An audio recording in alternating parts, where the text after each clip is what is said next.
我係何李少文 Catherine Ho，1995年加入聖基道堂嘅。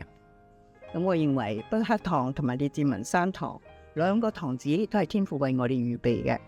喺1994年，三合教會之一嘅聖斯平，佢哋嘅主任牧師 Father Tim Sharp 打電話俾子和牧師，而家嘅子和主教，就話 Finch East 同埋 Leslie 呢度有好多華人聚居，邀請佢哋開展華人事工。至於列治文山堂呢，喺2007年決定購買之前，牧師喺特別教友大會裏邊都指出不少華人係向北遷移呢個事實，又透露神點樣喺我哋籌集資金方面開門開路。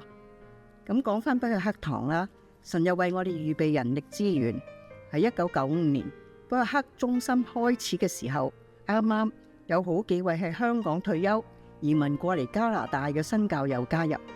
佢哋仲其他肢體組成團隊，為附近居民，特別係新移民籌辦多姿多彩嘅活動，幫助佢哋融入社區，認識新朋友，使佢哋得到支援，甚至加入教會。可能在座之中仍有人記得曾經參加過某啲講座或者課程，譬如認識加拿大、入籍班、婦女新天地、教養子女講座、排舞班啊、太極班、英語會話小組、國語班、天國探索課程同埋研經班等等。我個人深深感謝天父上帝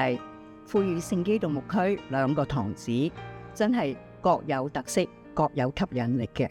但願兩堂嘅弟兄姊妹能夠恆久合一喺神嘅真理同埋愛裏邊，並且互相緊密配搭，勤作主工，去彰顯主上帝豐盛嘅榮耀。